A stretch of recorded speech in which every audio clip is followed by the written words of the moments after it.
شفاعت کبریٰ کہتے ہیں، اور شفاعت کبریٰ کا دروازہ میرے مصطفیٰ کھولیں گے، اور اس پہ ہر ایک کو حصہ ملے گا، صرف مسلمان کو نہیں، غیر مسلم کو بھی، کافر کو بھی، سب گھبرائے ہوئے ہوں گے نا، تو سب کے لیے دروازہ حساب و کتاب کا کھل جائے گا۔ ٹھیک ہے، اس کو شفاعت کبریٰ، اس سے میں ایک مقام محمود اس سے مرادی ہے، ٹھیک ہے نا جی۔ ایک اس سے مرادی ہے کہ اتنے بلند مقام پہ حضور فرش پہ العرش پہ تشریف فرما ہوں گے، عرش کے جو ہے وہ تاج پہ، کہ امام الانبیاء صلی اللہ علیہ وسلم عرش کی دائیں جانب سے آئیں گے، حدیث کا الفاظ ہے۔ حضور نے سبز لباس کا جوبہ زیب تن کیا ہوگا، جب حضور آئیں گے نا، حضور کے اس مقام کو دیکھ کر نہ تمام اولین و آخرین رشک کریں گے، جو حضور سے پہلے گزرے ہیں، جو بعد حضور کا یہ مقام دیکھ کر آپ کے مقام پہ رشک کریں گے۔ اس مقام کا نام مقام محمود، اور اس مقام کا نام کیا ہے؟ مقام محمود ہے۔ اللہ اکبر، سارے اگلے پچھلے تعریف کریں گے۔ یا اس سے مراد ایک جھنڈا ہے، لوائے حمد کا جھنڈا، قیامت والے دن میرا رب میرے نبی کے ہاتھ میں عطا فرمائے گا، تمام اولین و آخرین ہم سب اس جھنڈے کے نیچے ہوں گے۔ اس کا نام مقام، بولو مقام محمود ہے۔ اور آخری معنی جو حضرت عباس نے لکھا وہ یہ ہے کہ اس سے مراد شفاعت کا مقام ہے۔ حضور ایسے مقام پہ جلوہ فروز ہوں گے کہ آپ کی شفاعت قبول کی جائے گی۔ ایک تو شفاعت کبریٰ ہے، اس کے علاوہ بھی شفاعت کے کئی معنی ہیں۔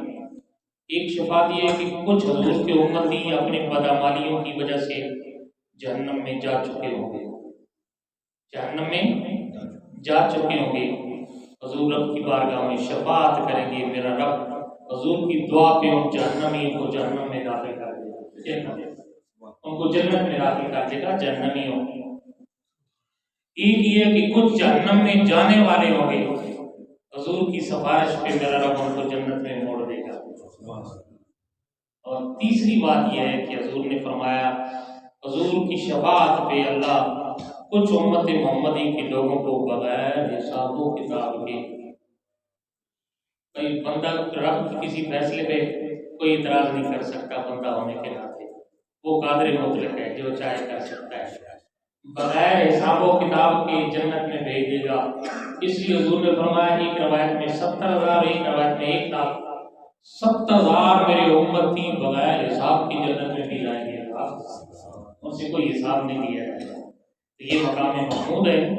آخری بات کہ درود شریف پڑھیں اذان کے بعد، یہ مستحبی ہے، سنت نہیں ہے، یہ حدیث آ گئی ہے کہ جب اذان ختم ہو تو آپ درود شریف پڑھ سکتے ہیں، اللہم صلی اللہ صلی اللہ علیہ وسلم، کوئی بھی لفظ پڑھ سکتے ہیں۔ ہم اہل سنت اذان سے پہلے بھی درود شریف پڑھتے ہیں۔ اس بارے میں مسئلہ یاد رکھیں، اذان سے پہلے درود شریف پڑھنا نہ فرض ہے، نہ واجب ہے، اور نہ ہی اذان کا حصہ ہے۔ پہلے تو یہ عقیدہ بنا لیں، کیا ہے؟ نہ فرض ہے، نہ واجب ہے، نہ اذان کا۔ اگر کوئی بغیر درود کے بھی اذان ہو دے گا تو کامل طور پہ اذان ہو جائے گی، بولو اذان ہو جائے گی۔ اگر کوئی برکت کے لیے اذان سے پہلے درود پڑھ لیتا ہے تو ہمارے علماء فرماتے ہیں کوئی حرج نہیں ہے، اس لیے کہ اللہ نے قرآن میں مطلقاً فرمایا ان اللہ و ملائکتہ یصلون علی النبی، بے شک اللہ اس کے فرشتے بھی نبی پہ درود بھیجتے ہیں، ایمان والو تم درود بھی بھیجو اور سلام بھی پیش کرو۔ اگر اس آیت پہ عمل کرتی ہے کوئی اذان سے پہلے درود شریف پڑھ لیتا ہے تو کوئی حرج نہیں، ٹھیک ہے نا۔ دوسری حدیث ہے، حضور نے فرمایا ہر وہ اہم اور اچھا کام جس کے شروع میں میرے رب کی حمد اور مجھ پہ صلاۃ نہ پڑھی جائے وہ کام ادھورا رہ جاتا ہے، بے برکت ہو جاتا ہے۔ اللہ اکبر، خود بتاؤ اذان سے بڑا کوئی اہم کام ہو سکتا ہے؟ اذان سے اچھا کام بھی ہو سکتا ہے؟ اس لیے اس میں برکت پیدا کرنے کے لیے ان کلمات سے پہلے اگر کوئی درود شریف پڑھ لیتا ہے تو کوئی حرج ہو، لیکن یہ اذان کا حصہ بولو اذان کا حصہ نہ فرض ہے نہ واجب ہے، یہ ذہن میں رکھیں۔ اس لیے ہم کئی اذانیں بغیر درود کی بھی دیتے ہیں، جمعے والے دن نہیں دی جاتی، مغرب کی اذان اکثر بغیر درود شریف پڑھ کے دی جاتی ہے، اس لیے فرض واجب ہوتا تو ہم ضرور دیتے۔ یہ کہا جائے کہ یہ اذان کا حصہ بنا لیے، یہ اپنی سوچ ہے، ہم نے کوئی حصہ نہیں بنایا، اور ہم صرف افسوس کا اس پہ اظہار کرتے ہیں بھائی جو نہیں پڑھنا چاہتا نہ پڑھے ہمیشہ، جو پڑھنا چاہتا ہے اس پہ فتوے نہ لگائے کہ یہ حرام ہے، یہ ناجائز ہے۔ کسی بھی حرمت کے لیے دلیل قطعی کا ہونا ضروری ہے، کسی چیز کو حرام ثابت کرنے کے لیے قرآن کی آیت یا حدیث کا ہونا ضروری ہے۔ پوری ذخیرہ حدیث میں کوئی ایک حدیث بھی نہیں دکھا سکتا جس میں رسول اللہ نے یہ کہا ہو کہ اذان سے پہلے درود نہ پڑھو، کہیں نہیں، کوئی ایک آیت بھی نہیں ہے۔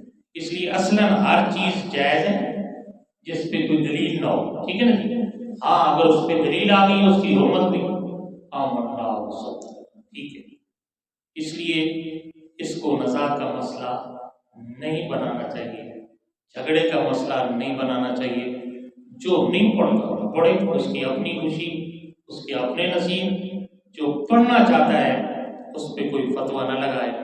یہ ہمارے نزدیک اذان کا حصہ نہیں ہے، اور نہ ہی فرض ہے اذان سے پہلے، نہ ہی واجب ہے۔